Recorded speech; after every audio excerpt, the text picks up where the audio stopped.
नमस्कार शिक्षक साथियों, स्वागत है आपका अपना YouTube चैनल मुकेश सर की पाठशाला में।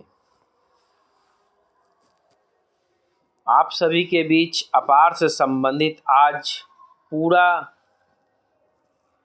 कंटेंट लेकर के आए हैं। पिछले वीडियो में आपका प्यार स्नेह जो बना रहा उसके लिए बहुत बहुत धन्यवाद।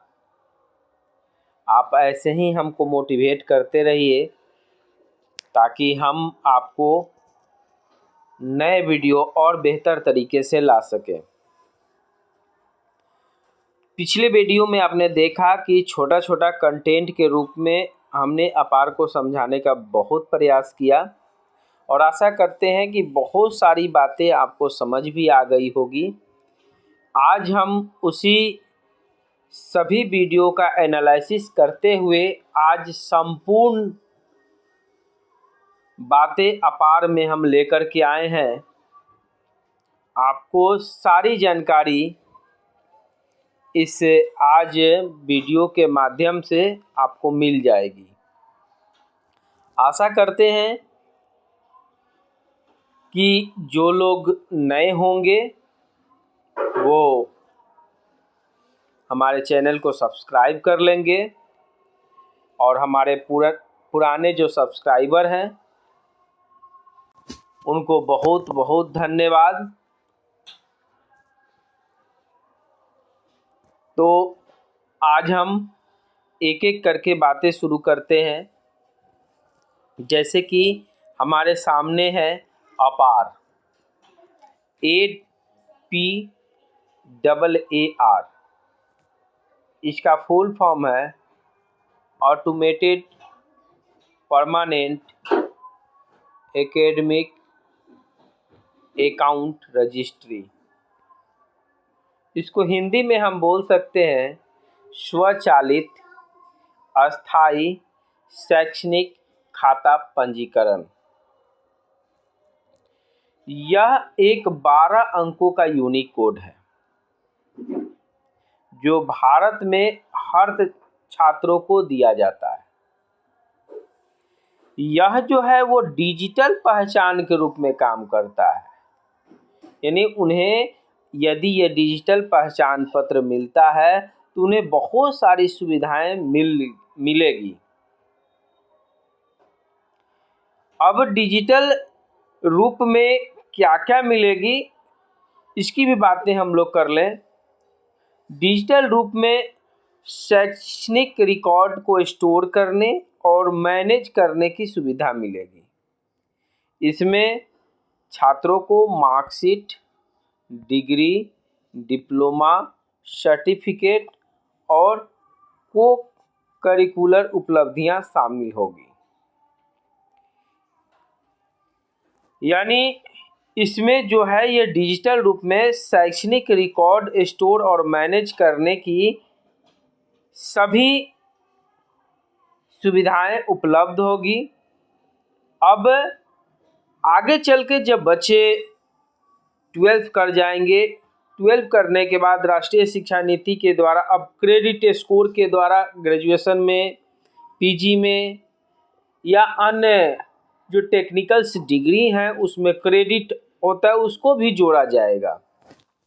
यानी शैक्षणिक क्रेडिट तक पहुंच अपार आईडी को एकेडमिक बैंक ऑफ क्रेडिट यानी ABC कार्ड से जोड़ा जाता है। अभी जब हम नेक्स्ट वीडियो लाएंगे ABC कार्ड के बारे में आपको विस्तृत जानकारी देंगे। ABC कार्ड है क्या, इसका उपयोग कैसे करना है, हमारा नेक्स्ट वीडियो में ये बातें आएगी। ये ABC कार्ड जो है वो छात्रों को संस्थानों के बीच क्रेडिट ट्रांसफर की सुविधा मिलती है। इसकी विशेष बातें हम नेक्स्ट वीडियो में बात करेंगे। क्रेडिट ट्रांसफर कैसे होता है।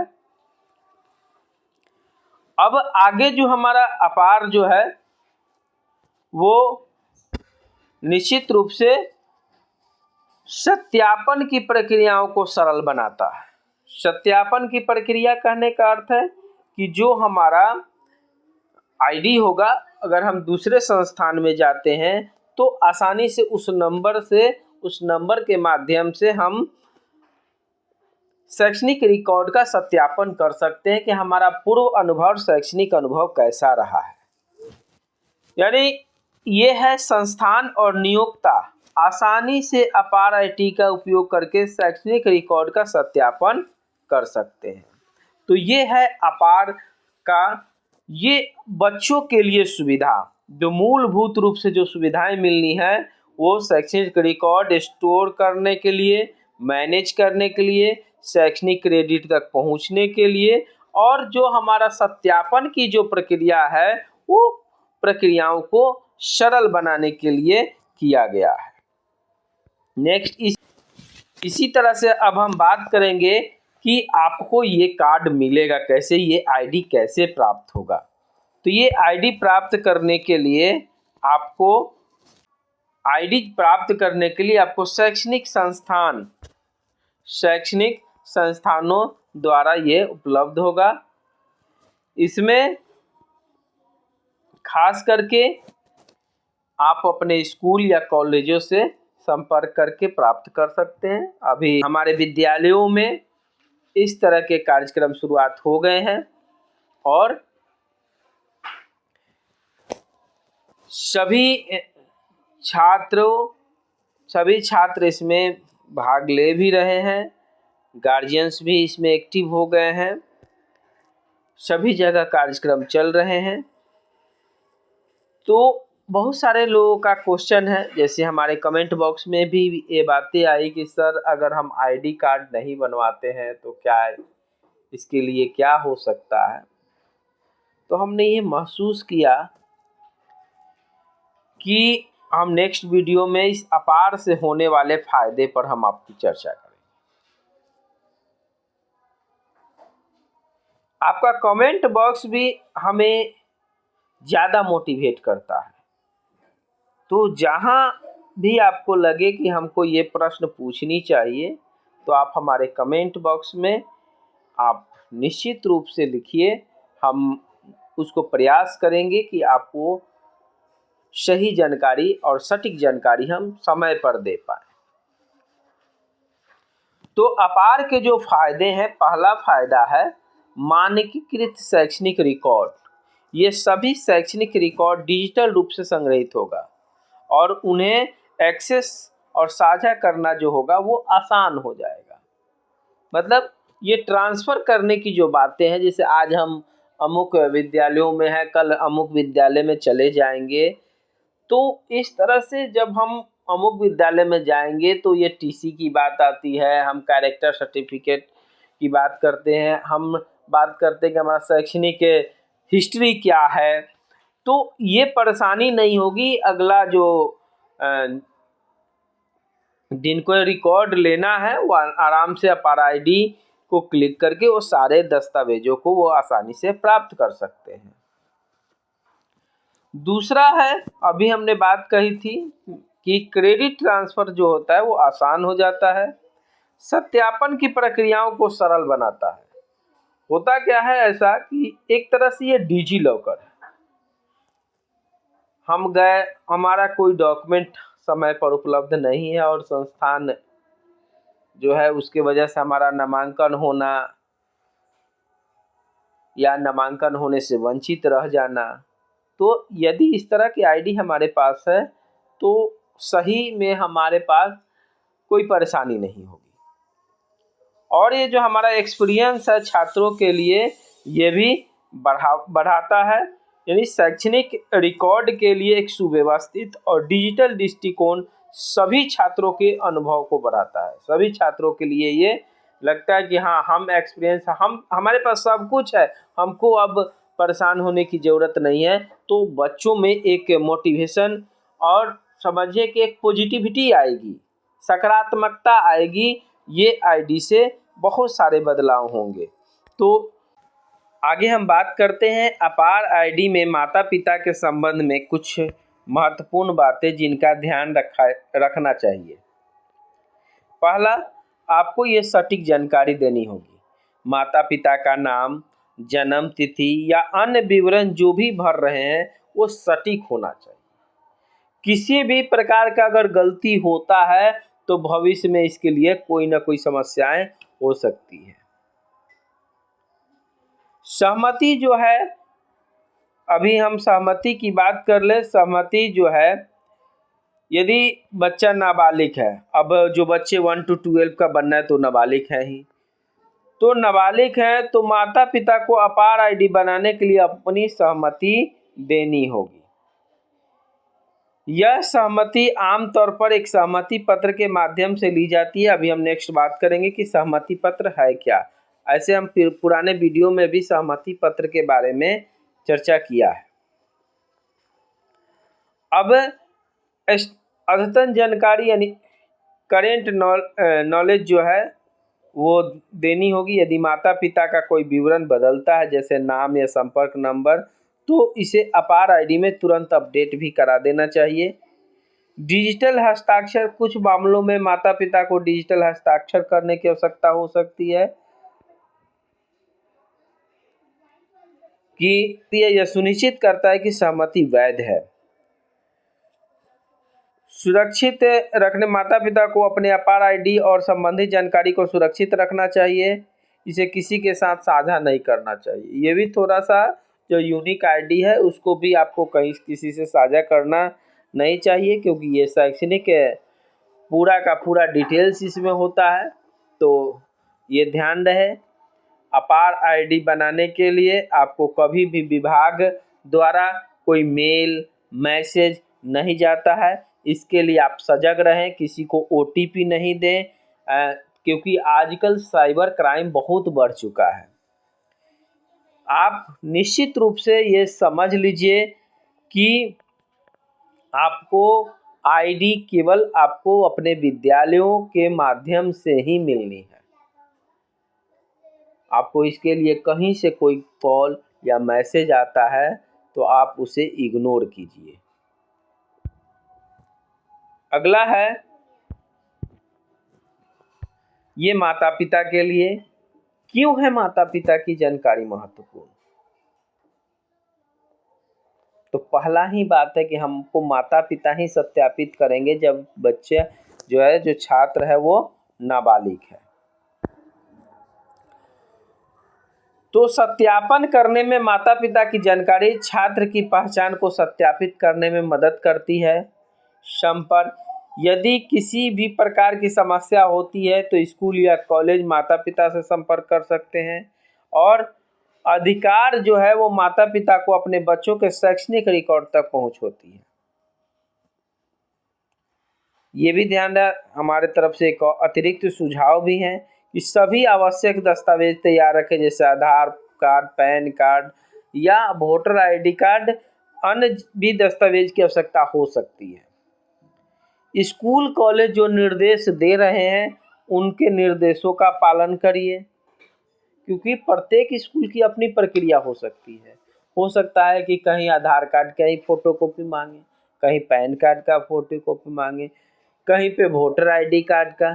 तो ये स्कूल कॉलेज यहाँ स्वतंत्र है कि उनको कौन से दस्तावेज से माता पिता को सत्यापन कैसे करेंगे।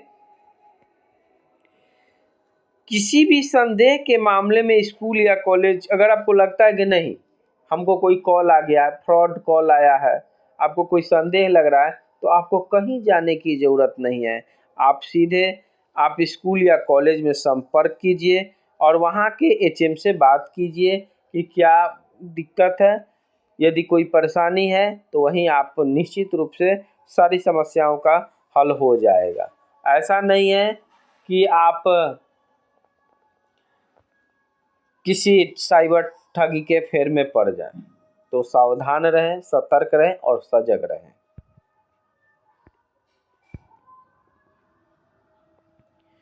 अगला है अपार आईडी बनाने की प्रक्रिया। अपार आईडी बनाने की प्रक्रिया आमतौर पर स्कूल या कॉलेज द्वारा संचालित की जाती है।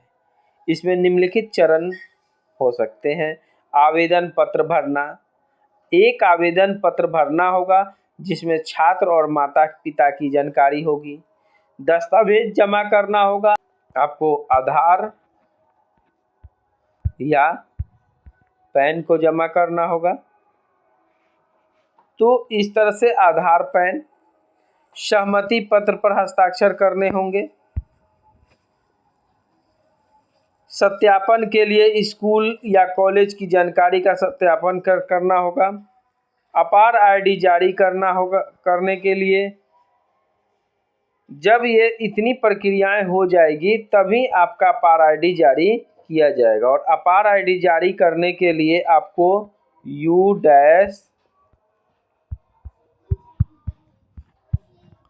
पोर्टल से शैक्षणिक पिन नंबर के माध्यम से ये जारी किया जाता है। आपका जो है अपार आईडी बनवाने के लिए जो सहमति पत्र है, यहाँ पे आप देख सकते हैं, विद्यालय का नाम है, उसके बाद मैं माता पिता का नाम हो जाएगा, संबंध हो जाएगा, उसके बाद यहाँ विद्यार्थी का नाम हो जाएगा, पहचान पत्र के रूप में वो अपना आधार दे रहे हैं या पैन दे रहे हैं या EPIC कार्ड दे रहे हैं या DL दे रहे हैं। यदि जो दे रहे हैं उसका ID नंबर लिखेंगे। और ये भी देखिए दिया हुआ है के साथ स्वेच्छा से निम्नलिखित उद्देश्यों और अभिप्रायों के लिए अपने बच्चे का अपार आईडी बनवाने और डिजी लॉकर खुलवाने का एकमात्र उद्देश्य के लिए UIDAI द्वारा जारी उसके आधार नंबर और जनसांख्यिकीय जानकारी को शिक्षा मंत्रालय के साथ साझा करने के लिए अपनी सहमति देता या देती हूँ। मैं समझता हूँ कि मेरी अपार आईडी सीमित उद्देश्यों के लिए उपयोग और साझा की जाएगी, जैसा कि शैक्षिक और संबंधित गतिविधियों के लिए शिक्षा मंत्रालय द्वारा समय समय पर अधिसूचित किया जाता रहा है। इसके अतिरिक्त मैं इस बात से भी अवगत हूँ कि मेरी व्यक्तिगत पहचान युक्त जानकारी, नाम, पता, आयु, जन्म तिथि, लिंग और फोटो विभिन्न शैक्षणिक गतिविधियों में संलग्न जैसी संस्था जैसे U++ डेटाबेस, छात्रवृत्ति,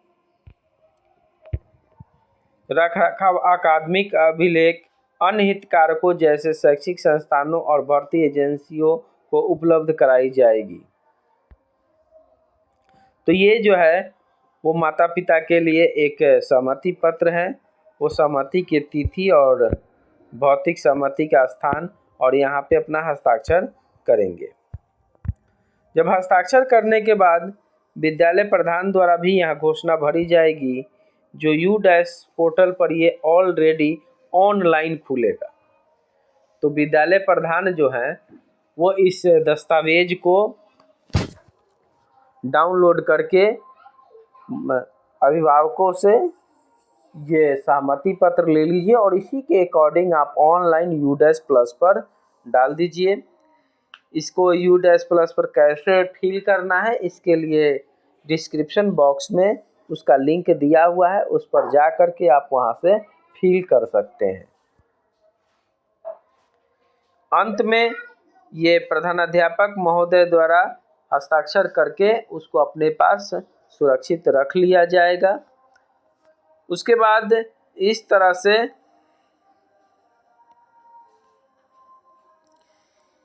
यदि आपके विद्यालयों में किसी बच्चों का नाम U+ पोर्टल पे नहीं एंट्री है तो उसके लिए भी इस तरह का फॉर्मेट है, आप भर के आप BRC पर जमा कीजिए और जमा करने के उपरांत जब आपका U+ पोर्टल में नाम की एंट्री हो जाएगी तब जाकर के उन बच्चों का आप अपार आईडी